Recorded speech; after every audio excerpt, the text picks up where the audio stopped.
Yo, welcome back, everybody. It's been 3 weeks since we did one of these calls because we just been traveling, going from conference to conference. So I'm glad that people still are making it in here and remembering that Thursday night we still have an underwriting call. So thank you guys for taking the time to come and hang out here. um One of the things I oh, meh. Okay. One of the things that I want to share with everybody all the time, and the invitation, I want to invite everybody, right, to be in this space in such a way that you will get the most value out of it. And the way that you're going to get the most value out of it is be here, pretend like you spent $50,000 to be in this room, just this one call. Who's it up to create value in here, right? Like, I'm going to do my thing. But if you listen to it from a place of like, let me just see what Alex has got for you, that's not going to be the best way for you to absorb information. But if you sit in here like, ooh, where's the nugget that's going to change my life? There's going to be something probably. If you are here with that intention, wait 1 second. If you are here with that intention, you will find the golden nugget that you're going to be like, I had no idea.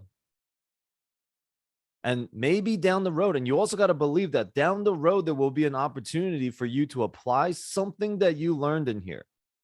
Okay. Leave here with just one thing. Okay. And just as soon as that one thing happens, write it down. Be like, that's it. That's my golden nugget. And it made my time that I spent here on Alex's call and the Legends call worth it. So that's the invitation to be here in that way.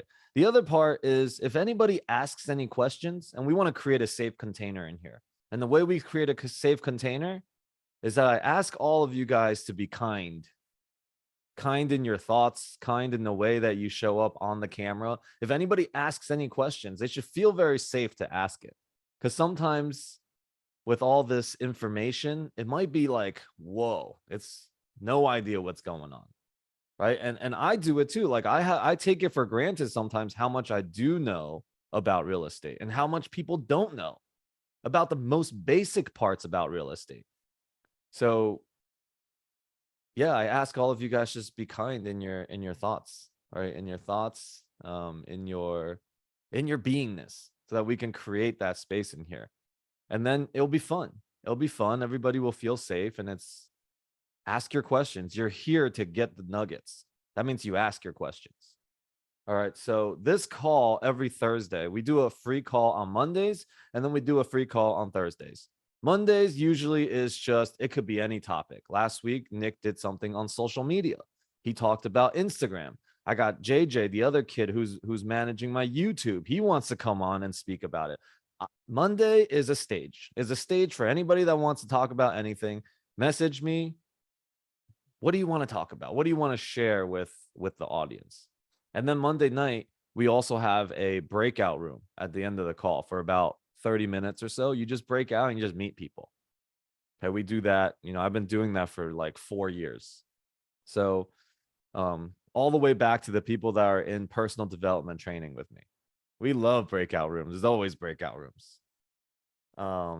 Okay, so agenda of this call today.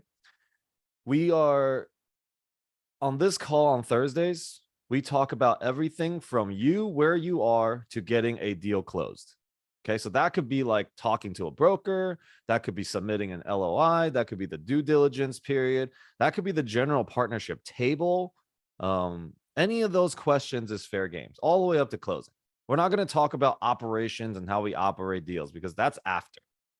Okay, that's like you invest in the deal with us, then we will have that. We will have Saturday calls for all of our investors, teaching operations, teaching general partnership. So I'll introduce myself or my group and what we do a little bit, and then we'll go into talking about the GP side of the game. We'll underwrite a deal that somebody sent to me. It's in Las Vegas. I love it. Great location.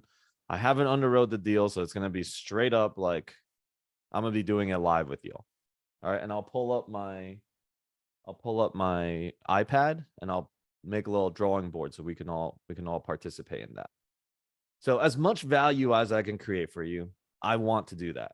That's my prayer for this call, really, so that we all grow together. Wow, look at this. People are still remembering the Thursday night call. Okay, Legends Equity Group. Let me just pull up a couple things real quick to show you guys the difference. Oh, crap. Oops. I closed something I shouldn't have closed.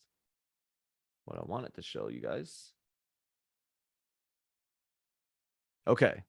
One quick distinction is didactic learning versus experiential learning. All right. This is something I just want to make a distinction real quick for you guys. Didactic learning is me sitting up here, giving you guys terminology and telling you guys something. And then you take a test and then, I don't know, maybe you'll ace it, maybe you'll fail it. This is the way that schools have taught. If you look back to your middle school and high school, what do you actually retain? What do you remember? I don't know how to do algebra. Okay. I don't know how to do algebra. I don't remember anything in history class. I don't really remember anything in physics class because those were maybe a little more in physics because there was experiential. We actually had to take, oh my God, what are those? Beakers and like burn things and make stuff. So I had some experientials in there. So if I did this,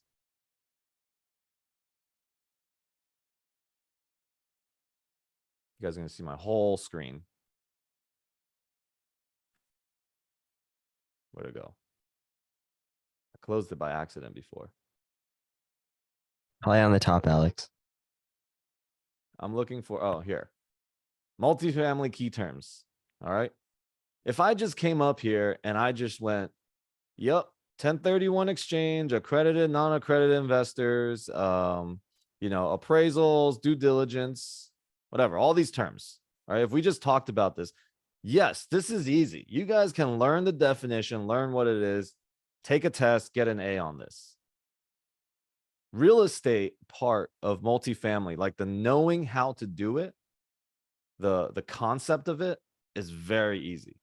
Probably like 2% of the game. The rest comes down to you, comes down to your mindset, comes down to your ability to be on a team. It comes down to your ability for your mental fortitude, your risk tolerance, like all of that plays a role. And so in our group, what we do is we literally give everybody an opportunity to have experiential learning on a deal. So very quick example, or not that quick since I can't find anything in this, all these tabs I got going. Sorry, guys. Not that.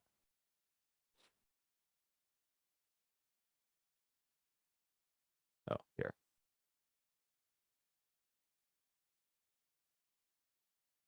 What? Nick? How do I get to the Legends folders? You gotta switch your Google account, top right. You gotta go to Legends Deals 101. And What? You guys want to know a secret to success? Hire teens. Hire teens and work with teens. Okay. Real quick example. We have a deal going. Everybody gets to see everything that happens in the deal. You have everything from all of your offers, your evaluations, the photos, the market research, the underwriting, everything's in here. The financials, contracts, all the different contracts that we have, asset management, accounting, lender checklist. I mean, dude, you open one of these folders. Oops, probably shouldn't open these because there might be some sensitive information on here that it's going to go onto a recording and then everyone's going to get my social and all that. So let me just not click into too many things. But this is what you get. You get to witness a deal happening. You get to participate in a deal. You get the emotional feelings of everything that comes up with being a part of a deal. So this is experiential learning. Okay. So many people you learn much, much faster this way. So look for experiential learnings. Now, the second thing I want to go into is I want to just kind of give you guys a sense of how much money can you make in multifamily? Like, is that something that like everybody wants to kind of like see?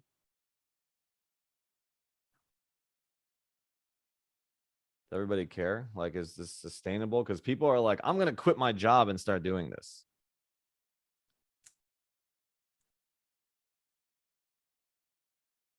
Okay. This is what a GP table looks like. And this is where I ended off on the last time we did an underwriting call. And people literally messaged me afterwards saying, this is the best call of all time. Probably your best call ever. Because nobody shows this. Nobody talks about this.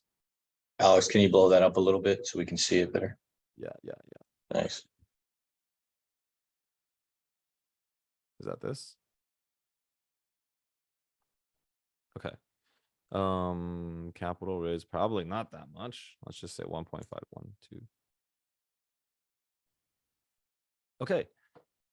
On a deal like this, a small deal, let me erase all these numbers real quick. Let's say you get an opportunity to be a part of this deal. This is a deal that is a 70-30 split. It's a $3 million deal, 70-30, 2% acquisition. Okay, so your acquisition is 2% of the deal size. That means at closing, around closing, you're going to get $60,000 for the GP team. That's 30%. The GP value generated is 450,000. Okay, that's 30% of the capital that's needed to close a deal, the equity raised. Now, if you can see yourself playing any roles in the deal, these percentages, this is the bucket system. Okay, these are the buckets. Each one of these buckets have other roles as well in there, but these are the buckets of how much percentage that is to the GP value and the acquisition. All right, this makes up 100%. And typically, this is what it will look like. Now, they can change, right? We had a deal where we made the risk money higher because this was a really big risk and it was very short term. Nick, can you mute whoever's banging? Right. So where was I? Okay. My first time, I'm like, I don't know what to do. I can underwrite deals and find deals. All right. You find the deal, but you have no idea how to close it. You're going to get 50% of the deal source.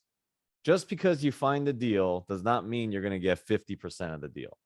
Finding a deal is like tiny. Everybody can do this. So we'll have it on a separate call. If you guys want to ask questions about broker calls, things like that, maybe I'll bring Joe up or something to talk about that.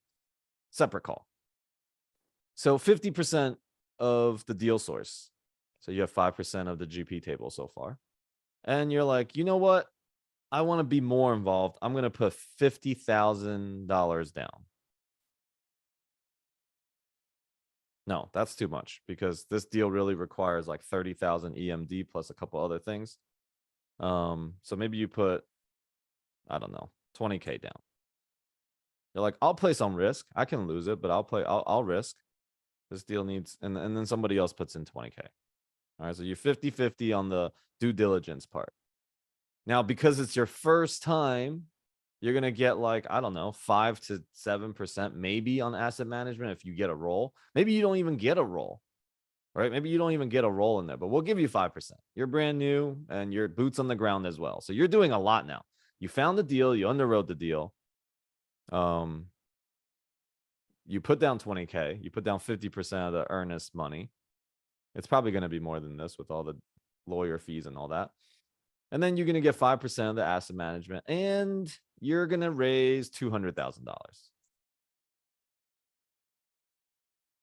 And let's say somebody else raises the other 1.3. Okay. You don't sign on the loan. because probably you're not going to be qualified to sign on to the loan.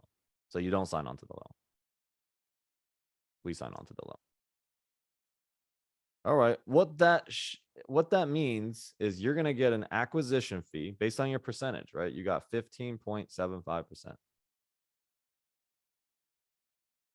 You're going to get $70,000, $71,000 added to your net worth and about a $9,500 check at closing. That's a $3 million deal. What happens if you participate in a $30 million deal? Add a 0 to each one of these. But to take down a $30 million deal requires a lot.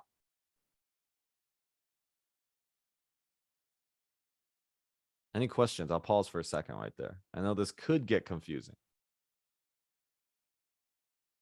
This is part of that like didactic learning. You're going to look at it. You're going to try to remember it. And you're going to be like, wait, what was that again? But if you were part of the deal and your name was actually in one of these boxes, it would make a lot more sense to you. All right, well, let's just put somebody's name here. Put Jake. All right. Now we're going to have an experiential learning for Jake. But he doesn't really have the 20K in there. He didn't really raise the $200,000. So it's kind of like in between didactic and experiential learning. Okay. Any questions? Just, I can't really see because I'm sharing screen. You guys can just like unmute yourself and ask. Alex, I have a Hey, question. Alex, it's Nelson. Sorry. Oh, please go Okay, ahead. maybe that doesn't work. Go ahead, Nelson. Oh, thank you. I apologize. I'm driving, so I really can't see too many people. How much is my investment here? My individual investment to this to get that $9,500 upon closing? How much did I invest personally? I didn't even hear what you said. Okay. How much was my investment? You're gonna need to find like a better like service or Your location. connection's not great. Yeah, your connection's not good. You sound like a robot. So Yeah, All right, yeah. let's just Okay. mute you, Nelson. Sorry, brother. Go ahead, Michelle. Okay, I hope mine's better. Is it okay? Oh, it's so good, so much better. Alrighty. So I see under deal sourcing, you might have already explained it.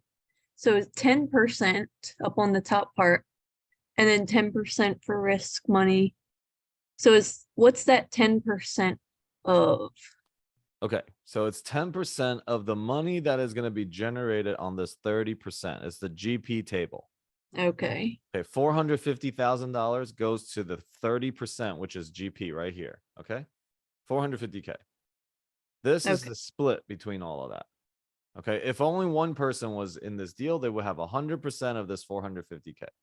Now, this table is designed for multiple GP partners. Okay, because some of the big guys, they don't take partners. They are solo GPs. Very proud of it. I'm proud of them too. Okay, but they don't need all of this. They hire people to do the work, and then they're solo GPs. Cool. I don't know. I don't like solo anything. I'm not big on solo. And if you hire people, they're gonna leave you at some point once they learn all this stuff, because you can't pay them enough. But if you make people partners, Cool. they'll probably Hey. it'll be a win-win. hey, Alex. Yo. I think it should be explained for people who are brand new, like straight from the top. So if we're talking about when he says deal size, that means the value that we bought the property at. So if it's a storage unit or if it's an apartment building, it's $3 million. The raise assumption is what we have to raise. The balance is what the bank loans us. So if we're raising 40% and we have CapEx to raise and there's other costs in there like closing costs, that's where Alex is getting the 1.5 million. So some deals will be 40%, some will be 42, some will be 50. In this case, he's using 50 as the example. So that's the equity that's automatically into the deal. Then the GP table is split 70-30. So 30% of that table goes to the GPs. If you take $1.5 million on a calculator and you multiply that times 0.30, you'll come up with 450,000. So that's the 450,000 is now of the equity, the total equity, 30% of it goes to the GP, and then 70, the balance goes to the LPs, which is the limited partners, the partners that basically just put up money and they receive a check in their mailbox every month. They get their cash on cash every single month. All right. So now what this table is showing is that 30% of the equity raise, which is $450,000. So once you understand that, then you can start to look at these different buckets. But until you understand the deal size, the equity raised, and then the split for the 70-30, all of these numbers will completely confuse you. Okay, what's the acquisition, Joe? Well, how do you get this? 2% Of 2% of the deal size. Dude, So Yeah. I'm so proud of you, bro. Yeah. I've heard of Okay. the acquisition, at but you I've go. never heard of the GP value generated. Yeah, well, let's stick this into an underwriting sheet after this so that we can actually make even more sense of it. Because it's not Yeah. like they put the money in and it's automatically the GP's money, right? It's after all this like 5-year period and you exit. This is basically, we'll say it's at a 2x. Now, once you start going over that, this number actually gets a little bit bigger. Okay, but this is just for you guys to kind of understand. All right, it's a very high level look. It's not a very detailed look. And I understood this, I think, on the 10th time that I asked it. So if you still don't understand it and you're not clear on it, don't worry about it. A lot of us weren't clear on it. We got to go over it a few times. Yeah, and Joe just got started in this game, and he's like a stud. Yeah. All the brokers in Florida thinks he's the most experienced syndicator out there. Yeah. Thanks, Alex. Yeah. Okay. Any other questions? Okay, I wanted to leave it all. I wanted to continue this because I didn't really get a chance to finish this conversation 3 weeks ago. And I understand that there's a whole bunch of new people in here, but this is just a quick look. And then we'll go into like an underwriting sheet in a minute. Good? All right. Man, Joe did a freaking awesome job explaining this. Can This I, is- can, Oh, yep. I just wanted to recap because I'm like to hear it again. So the 1.5 that's at the top, that is in addition to the 3 that's on the deal size. Is that correct? So this one right here, 1.5 Uh-huh. million. So this Yeah. is how much money you're going to need to raise to close this deal. This means it's the 40% or the 30% down plus your CapEx plus closing costs plus your acquisition costs. Got it. You're raising all of it. Yeah. Okay, I just wanted to verify that that was what it was. Okay, thanks. Yeah, it's like the down payment on a house. You know, if you Right. put 20% down, you've got 20% equity in the house. The bank loans you the other 80%. The other, yep. Yeah. In Yep. this case, we're using 50% as an example because, you know, some of these deals will get a 65-35 loan to value, which means the bank gives us 65% and we raise 35%. But still, even raising 35%, there's other costs involved, like lawyers' fees and closing costs, and so that can bring it up. So Alex is great. He made this really simple. He just did basically 50%. Okay, Dude, awesome. So there's 50% equity in this deal. got it. My intention for our Legends group all the time is I teach people to teach. I think that's the best way to learn. And if I can teach everybody to teach, Joe will take over this call at some point. Then I can actually go on vacation. I won't need to be here. All right. Hey, Alex, Joe, Ye- can I ask a quick question before we Yes. move on? Yes. How do you say your name? Hey, call me PJ. PJ. Okay. So, hey, this is great. Nobody has shown me this before. This is great value. I conquer. So, question: if I add the acquisition fee, it doesn't add up to 60,000, neither the value. So, it's a newbie question. under each table, like deal sourcing, they should add up to 100%, right? Deal sourcing, risk money due date, all of those should add up to 100%. Only then the acquisition fee will add up to 60,000 and the value will add up to 450,000, correct? Yes. So the reason why this is not added, because I didn't put all the things in here. Yeah, There's yeah, still I'm just confirming. 95%. Yeah. Got it. All right. So let's just, here you go. 95%. That's there. 50% here. Okay. It's just Joe and Jake in this deal. Okay. Joe's doing majority of the lift. He's the one asset management Is manager. that Jake from State Farm? He's only giving Jake from State Farm 5% because he's like, dude, you are so new in this game, but I like you. So I'm gonna put you in there for that. What else? There should be something else that's missing here.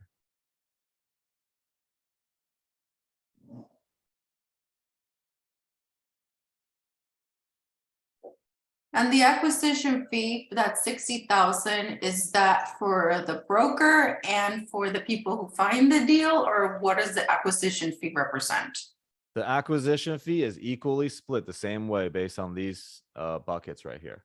It's only for the general partners. This is not for the brokers. So the broker fee would go into that 1.5 that you gotta raise? Yes, if pay you off- have to, yes, if you pay the whatever. broker, then this is part of that whole raise. Okay, got it. Yes, the acquisition fee is literally, usually what we do is we do a 2-2-2. Oh wait, not a refund. Yeah. We do a 2-2-2. That means we charge 2% for putting the deal together, for going through all the work and all the craziness to get the deal together. And then 2% on asset management, which is the gross income of the deal. That's 2% of that. So that goes to usually just the asset management partners because they're actually asset managing. The rest of us over here could all be passive GPs. And that's what you really want. Okay. You know what? I'm gonna bring me to that real quick. This is the goal. Wait, am I sharing my screen? No, I stopped. Awesome.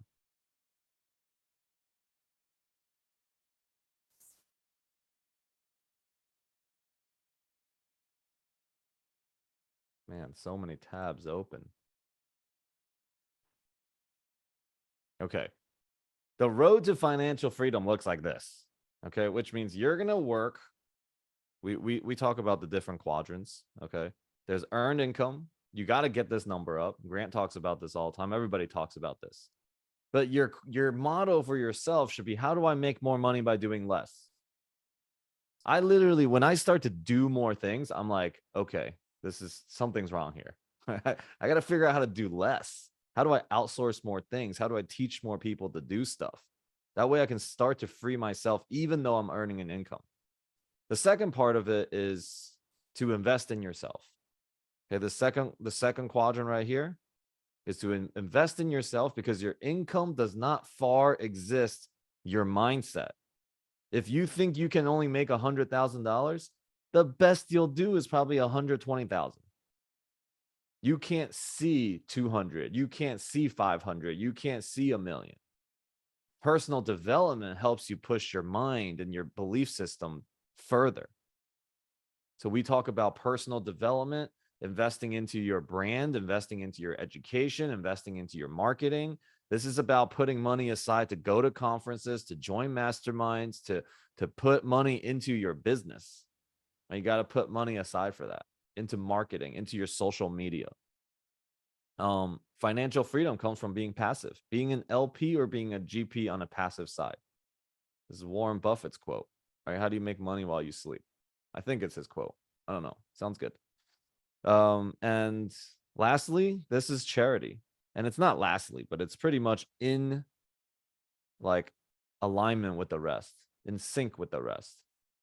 Because as you, the way to grow your mind, the way to see abundance also is to give back, is to do charity stuff.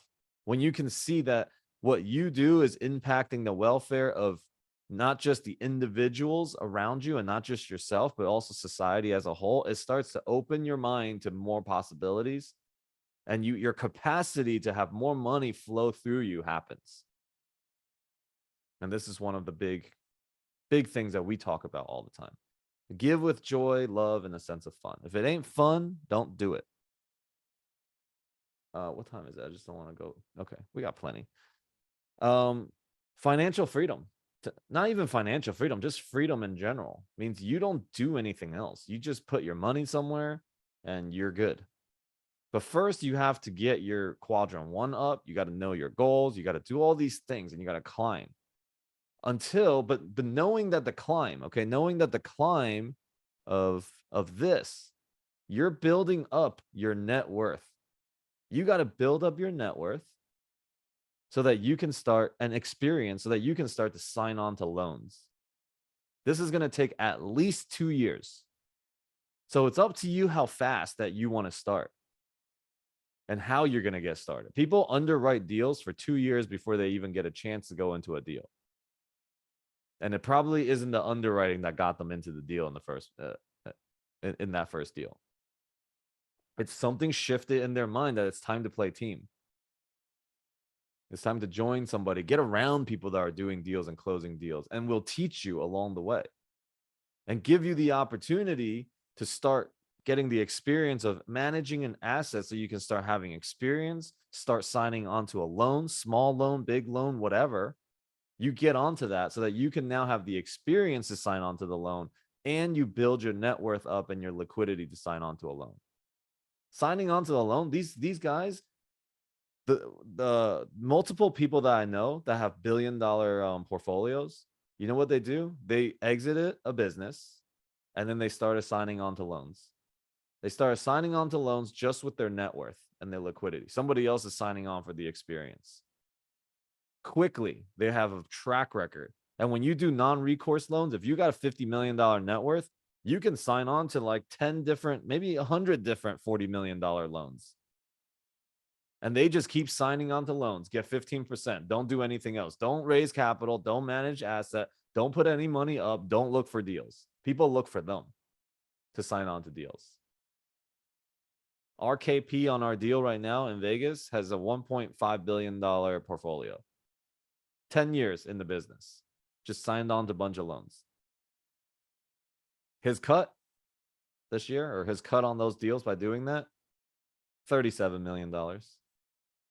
You use your net worth to make more money. You no longer even need money. Like you've broken free from the game. And then all you do is take your money, invest it in other deals, just constantly get drips from all different sides. And that's what we want to do. We want to create a bunch of little Alexes running around so that I can sign on to loans and be an LP in those deals. And then all the people in our group right now goes up and does the same thing for the other little Joes and the little other Jakes running around running the deals because they're on the come up. We need it. We got to meet in the middle. Like I'd rather give my money and sign on to loans for people that I know is running the deals that I would run, the way that I would run it. You know, and I'm not saying I know the best, I know everything, but I do put myself in rooms where I learn from the best in the game. 165K I spent in mentorships last year. Lene, go ahead. When you sign on, do you sign on under an LLC? Yeah, you're gonna have a big LLC that you're gonna sign on to. It's gonna be your, at that point, it's all you do is you sign on to different loans. You're like a big capital group that just does that. Okay. Hey Alex, are those KPs provide personal guarantee? Like what Nope. what is required? You know. No personal guarantee. They just got to show net worth, show experience, show other deals. No personal. They won't even sign on to any personal guarantee loans. Every deal is non-recourse. Got it. And So- non-recourse loans are good. It means the bank approves the deal. People that have to sign on to recourse loans and personal guarantees means the bank's like, yeah, I don't know if the deal's that good, but if you have the net worth, you got the experience and you think you can make it better, you can somehow run the deal better than the previous person or as is right now, then sure. Put your neck on the line and we'll do it. Because we can come after you and the property. All right. So Let's go into this deal real quick.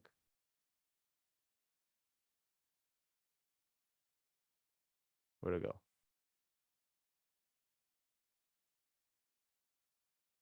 Stop share for a second. Okay, in the meantime, let's be friends on Instagram. Okay, I love Instagram. I think it's great. I think you guys all should do. Take a picture of this call or whatever, put somebody on the screen and take a picture of it and tag me on Instagram. You tag me on Instagram, I'll reshare it, I will friend you, and maybe you'll gain some followers along the way too. Okay, I'm looking for something here. Oh, sweet. Also, quick announcement, I'm throwing a virtual conference called the Legends Impact Summit on 4/20. It's a one-day summit, and there's gonna be a lot of big names on there.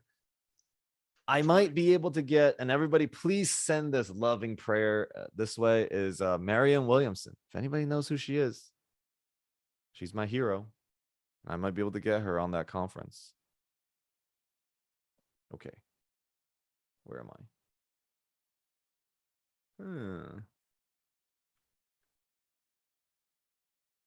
Okay, somebody, my buddy Luis here, sent me a Vegas deal. And let's take a look at it because I love it. Do you know about it, Luis? I don't really know too much about it. I mean, that's why I wanted to ask the right person, which is you basically. But I did see, of course, the documents that they have tend to sometimes to be, these mega deals and all that, and sometimes the numbers are not there. But it looks really good on paper. That's why I wanted to ask you. Well, the location is freaking sick. I'll tell you that right now. Oh, really? I didn't know about that. That's great. Here's our Vegas deal right now. It's right here on this screen, on this picture. That's our deal that we have under contract. It's a 30 unit. Really good deal. Really good location. Yours is right here right on the other side of it. And it's actually right next to a Class A building. Oh. And right next to the container park. Like literally across the street from it. Whoa. How much they want for this? 7.5 million? Oh, it's a hotel. Okay. All right. So here, this is what you do. Oh, wait, what is that? What was this? Oh, it's lobby. Okay. When you look at a deal like this, a lot of people say, oh, deals that go on LoopNet goes on LoopNet dies, but not always the case because this deal just came up on LoopNet. It didn't come up anywhere else. Maybe it is elsewhere now, but they put it on LoopNet at the same time as other deals. And I can't believe, who is this Drew Holden guy? I don't know this guy. I need to talk to him. So you would call this guy, okay, and get more information. Talk about this deal. Talk about how you love this location. Study the location. What do you love about the location? Make the broker like really excited to talk to you because you love it. Don't go into the conversation straight up going, oh, what's wrong with this deal? And I see that the front area, like this is super dirty right here. And what else can you complain about on this? Oh, not that bad, not that bad. Oh, the Alex, bathrooms, huh? I just wanted to say something. So that's not the deal that I sent you. The deal that I sent you is a 477 unit deal. It's not a hotel. Oh, well, I don't know how this came about, but I like this deal. That's good. Let's carry on with that. I think I sent you that one, Alex. Who did? Joe. Who sent me this? Joe? I'm kidding. Oh, I wouldn't be surprised. You're my hound. You're my deal hound. Joe talks to all the brokers across the whole country. His wife's going to be super pissed at me for bringing him into this game and getting him obsessed. Okay, so what I would do is I would call this guy and get more information, get the financials. I mean, they probably threw some actuals. Yeah, right. Okay, well, let's do some underwriting with this. Let's see what we can do. Hold on, let me ask my buddy in the that's in the hotel business a question. Let's call this guy right now. No, I'm not gonna do that. I'll call. All right, you call him. Tell me what you find out. You call him on the side. I'm on it right now. This is what you gotta do. You can't be afraid to make calls to the brokers. Like you just call them. Joe's like, I'm gonna just call him. Because he's in Grant's club too. He's catching that that bug. The fearless, whatever it takes bug. Being around that nut Grant. Okay. Let's do a live call. Yeah, Joe, if you get him on the phone, you can go. Dude, do a live call right now. Let's come on. Joe's doing Let's it. go. I'll do it. Let's go. Let's go. Everyone just start blowing this guy's phone up. Okay, let me share my screen real quick. Oh wait, I'm already sharing a screen. I gotta share another screen. Okay, everybody. What's this guy's name? Drew. Drew. And Holman. I mean, the cost per unit is not bad because I mean, you know, the rents there are for those the size places are about $1,200. Yeah, but this is a hotel. This is not a you know, this is not. Oh. Drew Holman. Sorry, I'm not available to take your call right now. Please leave your name and number. I'll get back to you as soon as I can. Thank you very much. All right, that's too loud. But yes, he's gonna leave a message. All right, take a picture of this or whatever, but I'm gonna share my screen now.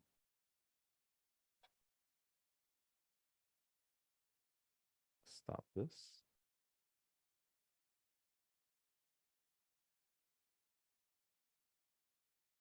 Oh, wait, that's not how you do it.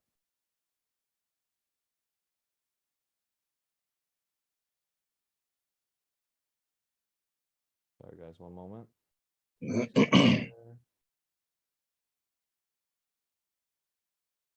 Oops. Wait, do you guys see my screen right now? A screen of like just me doing stuff? What do you guys see? You guys see this screen? Black screen now? Yep. Yeah, we do. Hello? Good? Yes. Yep. Okay. Let me make my zoom smaller. Where was that thing?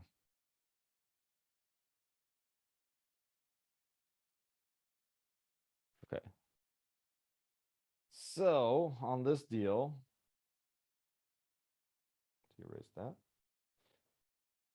On this deal, we have you take first of all 7.5 million. So purchase price.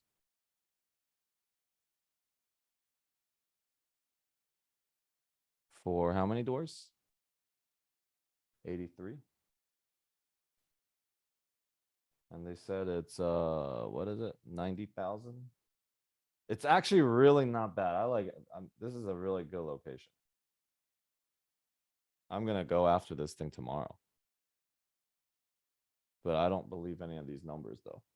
Okay, so how they got the cap rate, which means they say that the NOI is 413,522. And if you take NOI is value equals NOI divided by cap rate. Okay, anytime you have two of these numbers, you can find out the third. And the way that you can find out the NOI most of the times is you can just take the gross income and you can just chop that in half and you'll get the NOI. Okay, that's usually on the high end. It's a conservative napkin underwriting trick. So value, so they have their NOI.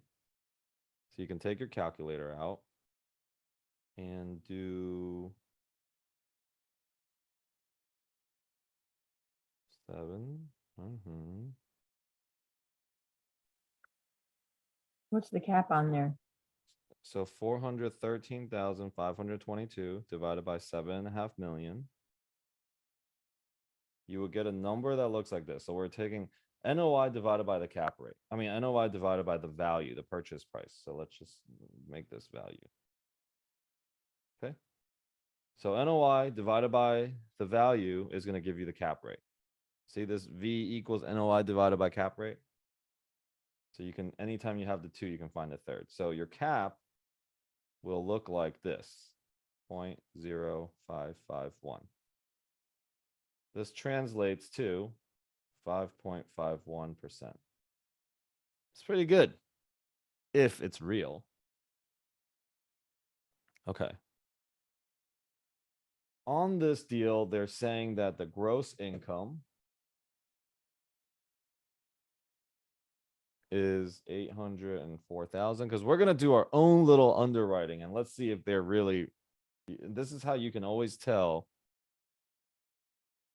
if these numbers are bullshit. And most of the times they will be. This is their gross. They're saying that the vacancy is 40,209. Let's see what that percentage is. 40,209 divided by 804,180. They're saying the vacancy is 5%. This is a hotel. All right. You guys know any hotels operating at 95%? So let's just say that that's bullshit. My buddy just messaged me and says that vacancy 25%. So we take 804, 180 times 0.25. Sorry, Drew. That's the vacancy. Okay. What else they got? They got taxes. Okay, I do believe that taxes could be 14K. Taxes in Vegas are super cheap. They don't even have insurance on here. But they put operating expense. Okay, fine. We'll just think it. Well, it's just in there. So here's their expenses.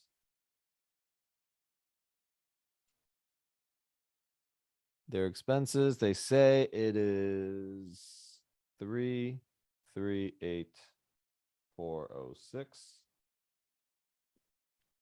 Maybe. But my buddy that runs the hotel says expenses for hotels operate at 65%. Let's give them these two combined. 338,406 plus 14,433.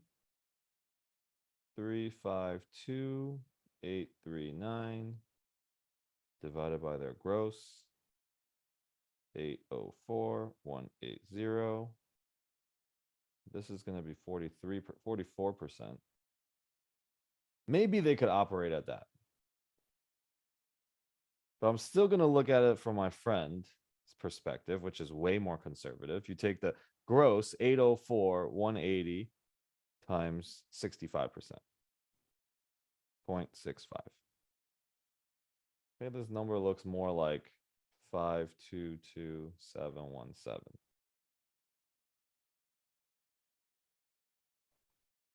That's kind of crazy. How do you even make money in hotels?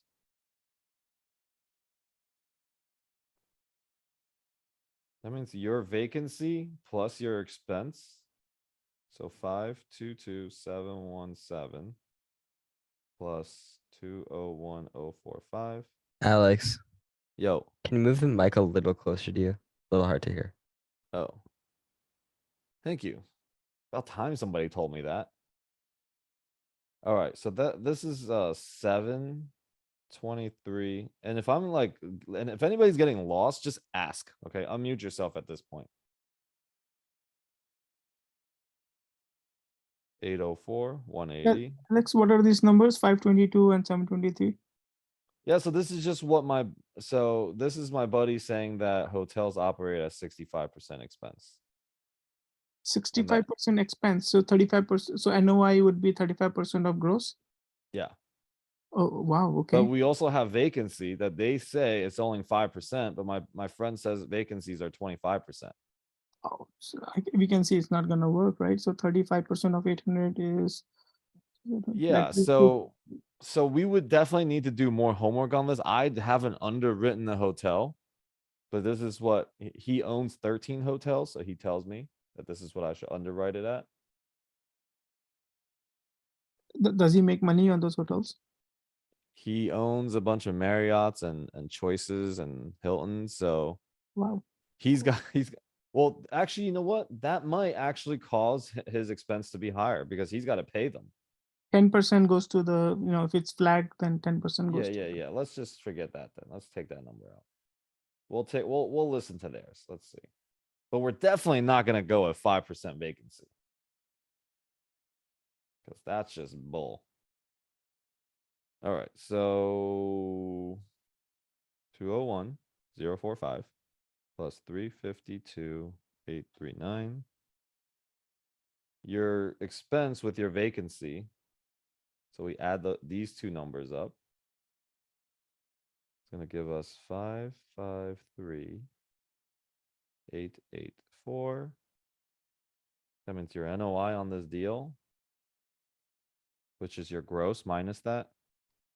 804, 180 minus 553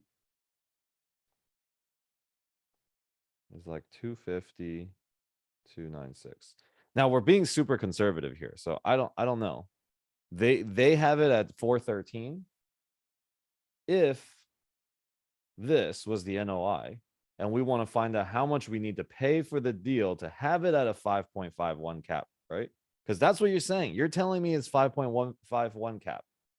If it's 5.51 cap, I'll buy it. And we'll go in, we'll say, yes, we'll buy it.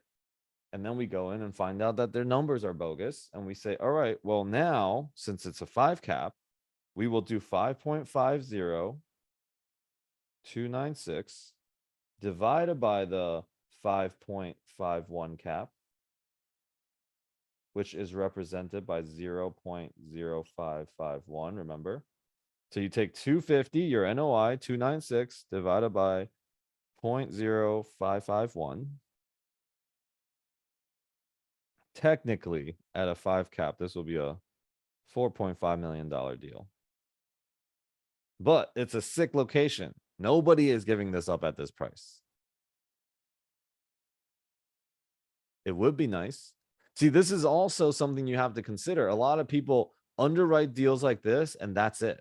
And they're like, oh, it doesn't make sense. No deals are going to make sense when you get this strict to it. And if it does, and if it then 100, if they were selling this deal for 4.5 million, we should jump on this thing right away. Even at 7.5, I kind of like it still. Just because I know the area really well. So what Joe is going to do is he's going to ask Drew Holden for the T12. Let me get the actual T12. I mean, they write this financial summary, actual 2022. This is not what the T12 is going to look like.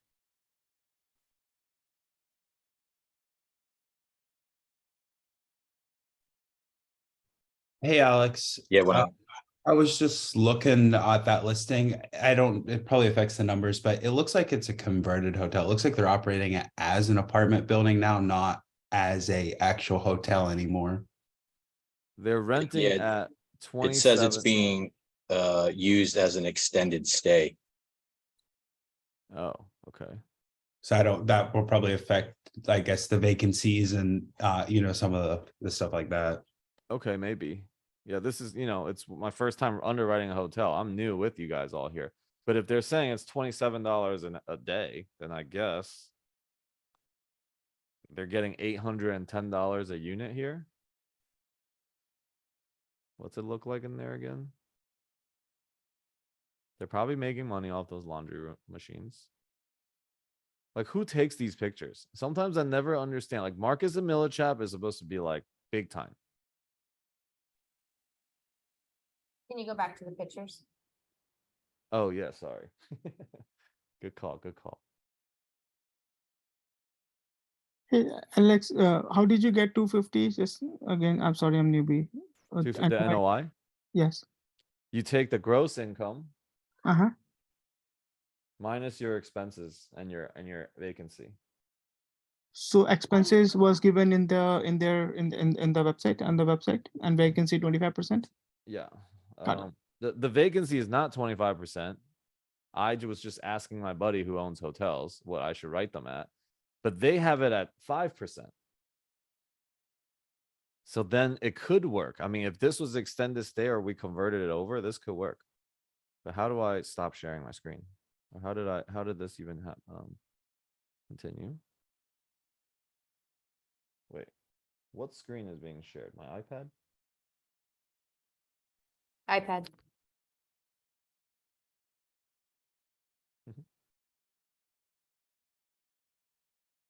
Oh God. All right. I just left the meeting with my iPad. All right. It's cool. Let's go back to this screen real quick.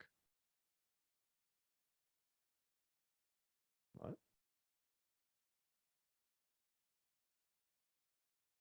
Here we go.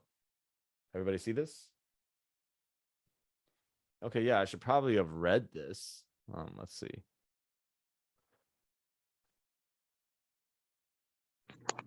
Can you enlarge it someplace? Nick. What am I supposed to, how do I enlarge this?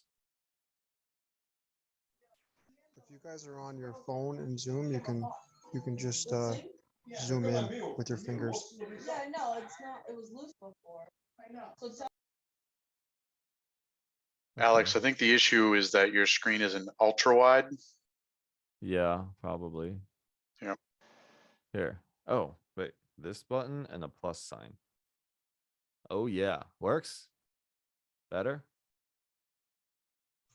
Thank you. Yeah, that's great. Yeah.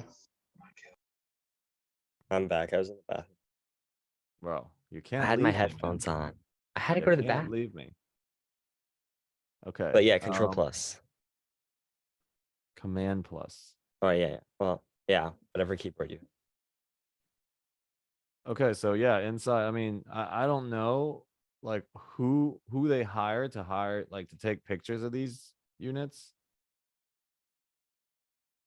Like That's some nice paint in the bathroom there. Hey, but look, they got some tiles up right next to the bathtub. I'm digging the American flag, the very patriotic there. In the I room. just don't get like why don't they just take a picture of the room? Like they stand over in front of the bed and take this corner. I don't get So do you have to pledge allegiance to the flag every morning when you get up? it. I like this location of this deal. I'm definitely gonna go look at this like Yeah, tomorrow. it's sick. You could walk to Cirque from there. There's a huge amount of capex you can do on it and make it like You really can. sick. So what's cool, I always buy things also with like it's a sign. We literally just painted our storage units like this color. These blue. Okay. I mean, the location is really, really awesome. Yeah. They got Yeah, that that blue's going sweet. for them for sure. This My is new the favorite container. color. This is the container park right here. This thing is like, it attracts a lot of people. And the Fremont experience is one block that way. The Class A building. You're in front of the Class A building, 2 Class A buildings. It makes ours look so dinky that far away. Okay. All right. Any questions? Any questions? Oh, Luis. Can I send you, because I found the other deal, so we can just say, what kind of location it is, because you know more than I do. In Las Vegas? Yeah, sure. Yeah. Just you have my number. I'll text it to me. I'll put it here. It's in the chat. Okay. I From will. CBRE.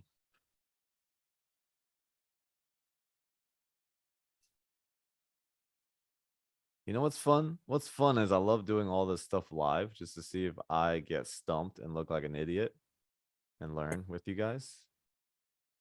But That will whoa, never what happen. is this? 477 units. Where this is in Vegas? Yeah. Greater North. Oh, this is a Northeast submarket. Northeast is like straight hood. Oh, see, I didn't know that. Okay. What are they asking? This is probably 100 million? No. How many? This Well, is I don't know. It's probably big numbers. 477. This would be cool to get. What 11 what do I- acres. Oh wait, map.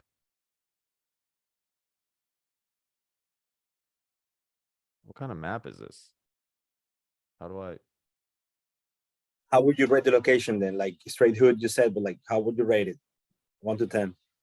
Okay, so actually, I take that back. This is not that far north. I thought it was like up here. So this is. Whoa, actually, you know what? Here's our buy box, okay, everybody? This triangle right here.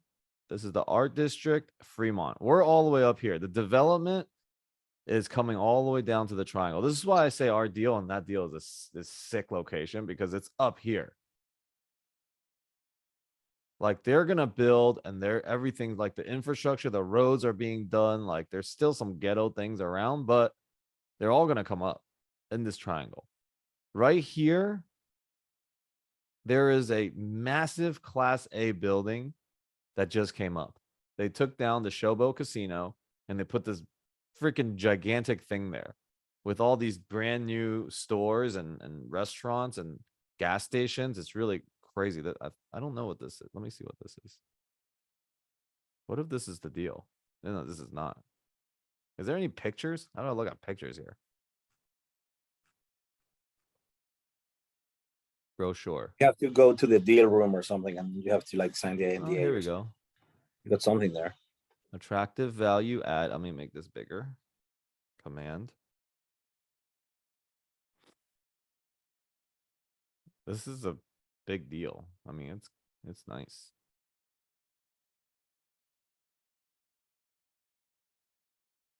Okay, so they're already doing renovations on here. If you look at the numbers there, you're gonna see that I think that the average rent value is about 800 and something, and they say that it could be like 11. I think 1100. Let me check that. They're saying that it could be 1336. Right, exactly, even higher. Yeah.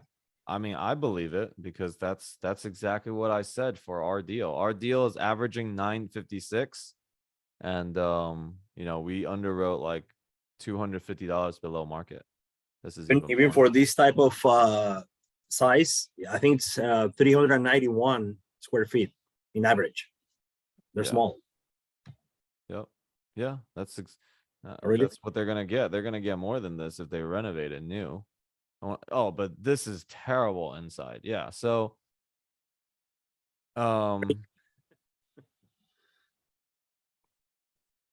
when they get our renovation, so this is what's renting for like $800, right? 883 or something. This is what they call light partial renovations. This doesn't look like any renovations. Alex, what are properties trading for over there? Like a 6 cap, 6.5? It depends where. The closer you get to the Fremont area, the lower it's gonna go. So this asset, this would probably be, This it's would not probably, it's gotta be like, you gotta take it. I mean, you're gonna have to put in a lot of CapEx work. So you want this at like a 7 cap, maybe. yeah, it's 31 million. No, you're not getting this for 31 million. There's 477 units. Yeah, 800 a unit. Their expenses are probably 50%. No, their expense. This is Vegas. Their expense is probably like 40, 38.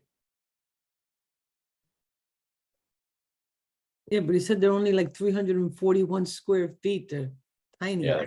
That's fine. I mean, that's what they want here in Vegas. They want small little units. This is cool. Little amenity here. Social Impact Resource Center. Okay, so at least they're leasing. So they hold office, the AA looks meetings. good.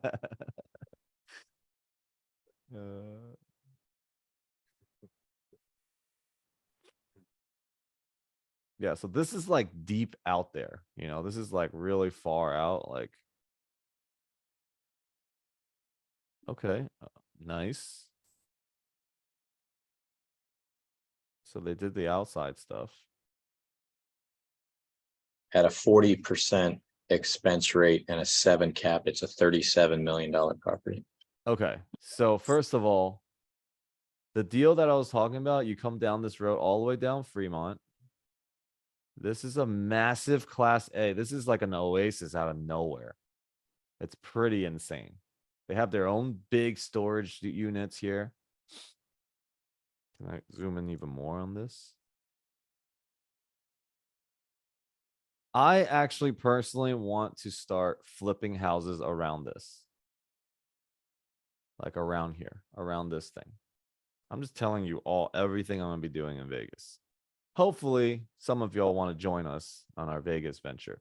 But this deal right here, it's its own community, but this is really, really rough. This asset right here, I looked at this thing. Really, really rough. This is for sale right here. They can't even sell it because the owner that is trying to sell it, when they put it on the market, got death threats from the tenants. Because this is all like VA, like, you know, it's rough here. There's like a motorcycle gang in here. I didn't feel good going in there. Yeah, this is still like out here on the main road is still good. It's like you can deal with this on this side. When you come onto this side behind Lowe's, it's like insane over here. Like, look at these houses on the right side right here. Like, I don't even know what's here. You know, there's a bunch of just like junk. I don't know, but maybe this whole asset here is going to make this whole area better, but it's going to take a while. I think right here, it looks like a prison almost. It's got a huge wall on the outsides of it. And you can only go in from the inside. And it's a super sick property. This is where the Showboat Casino used to be, and they took it down. It's really nice. Really, really nice. So I want to flip houses around it. Okay. What time is it? All right. We still got like 15 minutes. So I don't know. Maybe we'll just open it up for some questions. Where are you? What challenges are you having? What can I help you with? How can we do some stuff together? Who wants to invest in some Vegas stuff? I will with you, for sure. Yeah, yeah. What are you looking for new team members? New team members. I would say I'm looking for commitment. Whoa, whoa, Whoa, whoa, whoa. Hang on. So I'm looking for people that are committed, you know, and committed looks like I see your face all the time on these calls. Right? Like that's the first step. People are like, "Oh, how can I help you?" I don't know. Now you made it my homework to figure out how you're going to help me. That's not helping me at all. I don't got time, right, to figure that out. But once you start showing commitment, you're on these calls, you ask a lot of questions. I'm like, "Oh yeah, hey, it's Alicia again."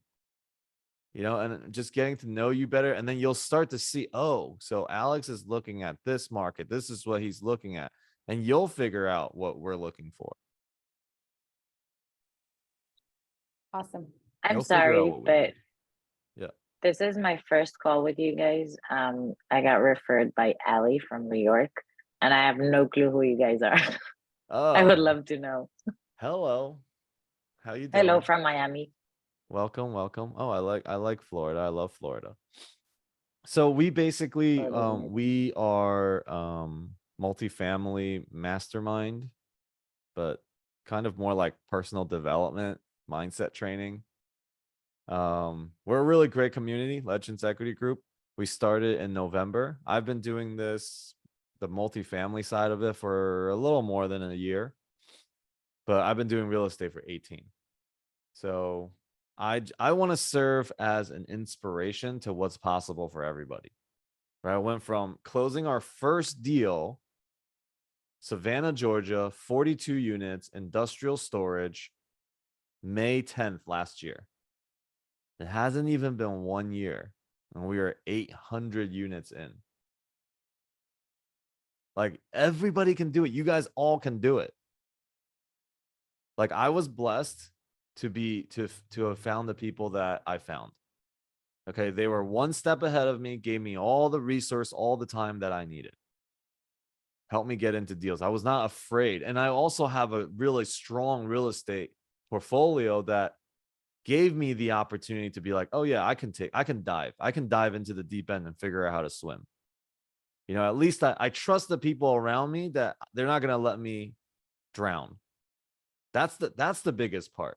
When you jump into the deep end, you got to know that the people around you won't let you drown so that you can have that confidence. That's important. You know, Mike Bailey and the guys from Massive Capital, they are my big brothers basically in this game.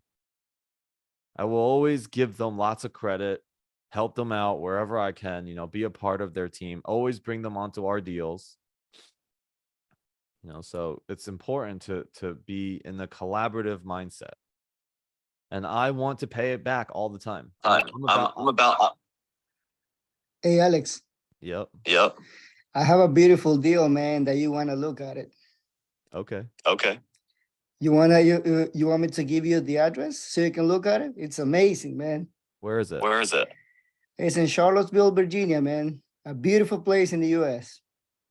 I You know, should but look see, at it. that's not my. Hold on, I'm gonna have to mute talk. So that's not our market. Like we won't look there, and unless you're an experienced operator there on that size asset, sending it to me is not going to help. Like I can help you underwrite and look at some things, but it's not a good use of my time because that isn't where I'm focused. Like I'm very disciplined in the way that I do a lot of things, and it includes not just jumping out into any deal that looks very shiny. I'm like Vegas focus. You find me a great deal, Vegas focus, awesome. You know, I know all the different streets everywhere in Vegas. And I've only been here for a short time. This is actually one of the secrets. It's you call and talk to every broker. Then you have every broker to give you referrals for management companies. Then you have the management companies give you referrals for handymen, give you referrals for everybody else, roofers, plumbers, you know, and then you ask referrals from those to other brokers. And before you know it, in a very short time, you've gotten enough information about the location more than all those people individually because you gathered all the information. Hey man, can you tell me about this location? Hey, what's his name? Harold from the other guy from the whatever, the guy on Marcus Millichap. Hey, that guy referred me to you. You guys are a management company over here. What do you think about this location? What do you think we can get for rents? Just ask them, pick up questions from them, you know, and then from them be like, so besides this guy that introduced me to you, is there another broker that you feel like has really knowledge and done a lot of deals here? Yeah, it's this guy, Robin. Okay, I'm actually throwing real names out there, brokers. Yeah, Robin. Okay, I call Robin. Robin doesn't even live in Vegas. He lives in California. So then he refers me to Devin. And then now I'm just like having all these conversations. Within a week, you can really know everything about a little sub market if you actually just called. See, that's your mission. Your mission is to do that. Like at the same time that you're looking for people to be your partners to jump in so that you can jump into the deep end and being like, okay, I trust them. I trust that I can jump into the deep end with them watching my back and helping me. I'll figure out how to swim. It's not that hard to figure out how to swim. It's not that hard to figure out how to tread water. You throw yourself in there, you'll probably figure it out. But you want to make sure nobody's going to let you drown. Right? Like there are things that you can do in real estate that will completely destroy a deal. And if you're raising money from investors, dangerous game. Your reputation's everything. So, you know, Lewis, I would love to help you look at a deal. We actually have somebody in Virginia on our team that probably would love it. Is Hawk here? Harvard Hawk, where are you at? No, he's not here, but drop your info in the chat and I'll get it to him. Okay, cool. So I'll this connect is you the guys. best part about this. Where you're from, actually, you should probably put that on your like next to your name. What state you from? Where are you at? Right? Hector's from the DMV area. Boom. You guys should get each other's info, private message each other. Oh shit, there is a lot of comments. Yeah, Okay. and I invite all of you to not only have your name on the screen, but have your phone number so people can connect with you. Yes, sir. I'm gonna do it right now. Except I just like people connecting with me on Instagram.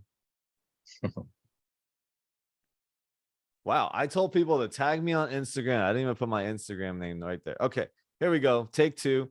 Take a picture of this call. Tell your friends. The more people we get together, the more people we can do deals. My goal is that everybody here can understand and look at deals the way I look at it. Enrolled into the market that I'm enrolled into.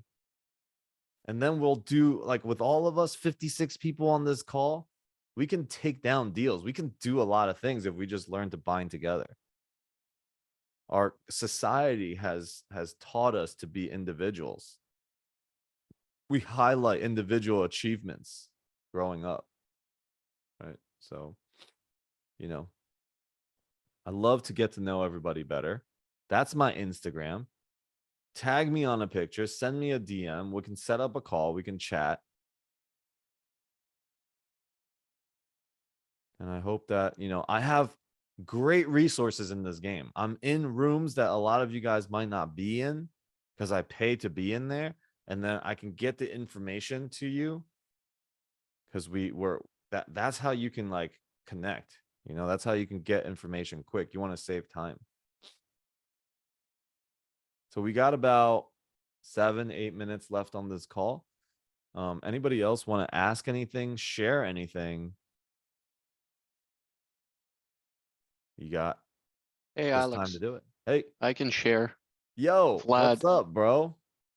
I actually tagged you on Instagram, but Did you? anyway, We're already friends. yeah, I'm all over social media, but anyway, I want to continue the conversation about team building because I think it's huge. A lot of people are missing this point. They're going, hey, let's find the deal and then we're gonna find the team. It should be the other way around. Find the team first, because after you get the deal, you know, you're gonna be married to those people for 5 years plus. So do you really want to be, you know, together on a deal with people that you don't know? Maybe they're lazy. Maybe you're working for 12 hours a day and they're working for 2. Do you want that person to be on your team? Just, you know, throwing it out there. So build a team. You know, I'm speaking with Mike Bailey and Shariah. They know each other for like a year and a half. They know each other's finances better than their wives know their finances. No, really, no joke. So yeah, I know. We all know each other's finances. yeah. Yeah. So Okay. important work on team building. Dude, I Just love it. Yeah. Thank you, brother. And connect with Vlad. He's a great connection as well. You guys want to be, you know, throw your info in there. I know you already threw it probably 10 times, but do it one more time. Here, I pulled this up before for a reason, and I just didn't even talk about it. This is my awesome, you know, work with, you plant the seed in the ground. Okay. A fern will come out quickly. A fern will find and jump onto a deal very quick and be like, yes, I got a deal. Any deal. Anybody give me any deal, I'm in. You grow, you get out of the ground real quick. There's no roots. You stay very close to the ground. You plant the seed of a bamboo. It stays underground for 5 years. On the 6th year, it grows 80 feet in 1 year. This is the $100 million. This is the $100 million deals. And you guys saw what a $3 million deal looks like. Take that and multiply by 33. You get into one of those deals, you're gonna be financially free very quickly. And not only are you gonna be financially free, you're gonna be able to help so many people. So many people. See, if somebody can do something better on Canva right there, that's something I need help with. I reveal my gaps all the time. You got to just be open enough to see it. Tell him, Jess. Yeah. What else? So do you have any meetings you do sometimes somewhere? Yeah. So Like the Warrior event, but yours. Oh, an actual meeting. So we have some meetups, we're kind of like on the come up. I'm not like Rock Cleve 50 years in the game, and I also don't want to take 50 years to get to where he is. But that's why I'm in the Warrior group. That's why I'm in Robert Martinez Mastermind. That's why I'm in Grant Cardone's group, because I just want to soak up as much as I can, learn from all their mistakes, and find the best people that are on the come up so I can be on the come up with. And I'm Sounds good. not, yeah. And so just stay plugged in, like friend me on Instagram, message me, bug me, the people that are the most persistent just shows commitment. I'm like, oh, I like this person. And we have calls on my Instagram. If you go into my link tree, I do free calls on Monday nights. I do free calls on Thursday. I do free calls on Sunday and Wednesday. Those are more like spirituality calls. I talk about how to bring spirituality and the material into one place. That's actually my dream. My dream is just to talk about that for 7 days a week for 7 hours a day. But Well, you're almost there. I got Monday, Thursday, Sunday. yeah, and so Sunday, Monday, Wednesday, Thursday, and then we have a Spanish call on Friday. And then we Do have you teach another. Spanish or do you just speak No, Spanish? somebody on our team teaches it. Oh, you teach Yeah. Spanish Well, they teach multifamily in Spanish. in Spanish. Okay, not for me. Yeah, I need to so learn Spanish. I need to learn Spanish too. So I'll be seeing some Spanish learners on that call. And then on Wednesday nights, we do like kind of like just an introduction context to Legends. And then we have You're Awesome, Allie. And then we have right after that call, 2 of our members of Legends teach project management and marketing on our Facebook group. So if you want to join our Facebook group, cool place to stay plugged in.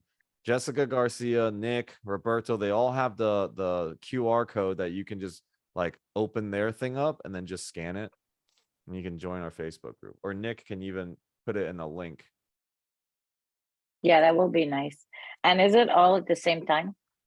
Same hour of It's the the day? same time every week. So, just that's the plugin. And you know what? We should probably create a doc, Nick, that just like I can pull up during the call and people can just like, I don't know, or sticky note. Yeah. Or that. Yeah, I can make that. Okay. So next call, you guys will see something better. Thank you. See, you're already adding value to our group right here. Good job. Thank You're you welcome. for sharing, and thank you for being here. No, thank you. This is amazing. I'm grateful for Ali to recommend this to me. Allie, the one that's here commenting, that Allie. Ali, from say hello. up in New She's York? She's at work. Yes, in New York. Oh, okay, different Allie. Cool. Anybody? I Anybody appreciate how else? open you've been for this whole thing. It's something that I hope that as when I become proficient, then I will be able to say that as well and take that next step. So I'm excited to join this community. So thank you. Yeah, nice. Love it. Definitely connect with me on Instagram, okay, everybody. I'm an Instagram person. And a year ago, I was very embarrassed about my Instagram. Now I just want to grow that thing. And that's my contact card. People are like, "What's your phone number?" I'm like, at Alex Lovely on Instagram. Yeah. All right, 2 more minutes, y'all. Get it in, or forever hold your peace till Monday. Anybody hear me? I'm in a car, so if it sounds weird, sorry. Action Jackson, nice. What's up? Hi, Alex. Thank you, Michelle, for inviting me to this thing. I'm very new to real estate, never done it before. And recently I got really excited because I met a bunch of people at the GC real estate thing. And I decided I wanted to do some multi-family units. The first thing I did though was invite a whole bunch of people to come on for an LLC so that we could have some real estate leverage. And I'm wondering if I should have done that or if I should have done something else first. So are they like family and friends, or you just invited anybody? It's a mix.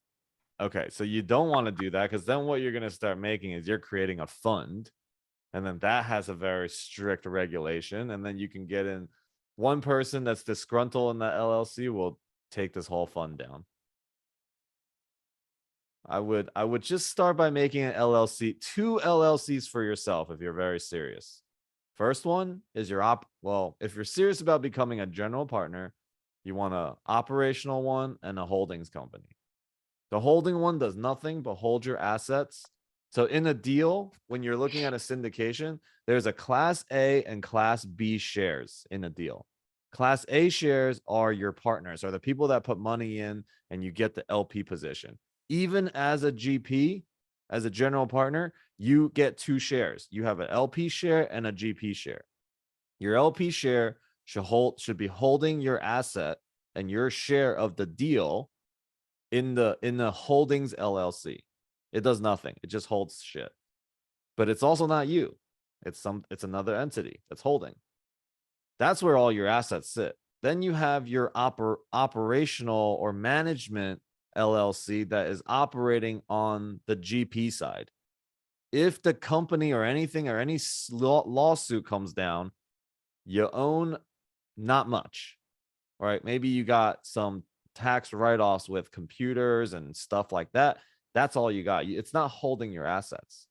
Somebody sues you personally, you don't got anything either. Your holdings company does. Okay, so you just got to also make sure you don't intermingle those things. Those 3 entities, you, your holdings company, and your management company, never commingle any part of that in any way. That's how they can pierce the corporate veil when you've commingled anything. Wow, that's a whole nother conversation we can have. But okay, I don't want to go there. Next time we will go there. Somebody remind me. Okay, so we've gone a minute over. If anybody wants to, connect, just message me. I can send you a Calendly link, and then we can have like a 15-minute call sometime in the week, if my calendar permits. What's the Facebook link, Nick? Let's go, bro. Putting in shit. You did? Oh, my bad. Somebody else is asking. Again. Natasha. Hey. There you go. There you go. Somebody in the chat was asking how do you add your phone number to your name? Just go down to the bottom of the screen, click on participants. Scroll through the That's participants. too much work. That's too much work. Just click on your own name, 3 dots, and then go to rename. That's exactly what I was saying.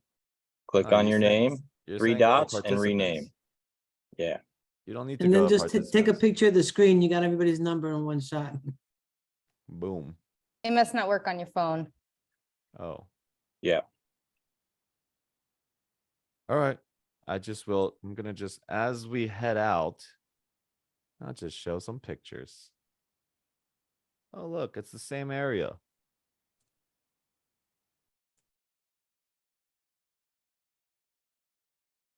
Dun, dun, dun, dun, dun, dun, dun.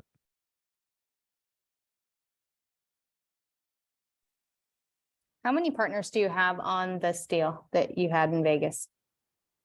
How many partners? Mm-hmm. Actual LPs? Oh, LPs, GPs. I mean, I don't know. We're probably going to have like 30 LPs. Okay. Something like that. There's our mentorship group is 1 LLC as a GP on there. We have like 4 others that have participated with money. Okay. And then we have our KP that signed on to the deal.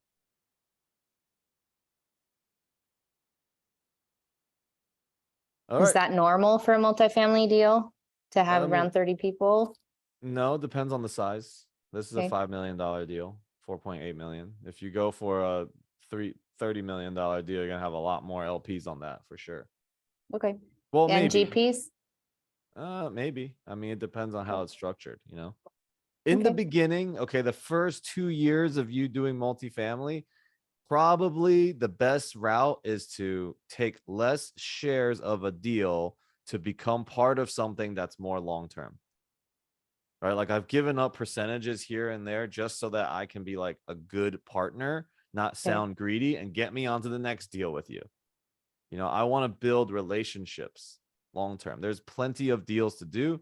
Don't get caught up on one deal. Okay. What's that, Nick? Nick, we all need to see your English homework, dude. Nick.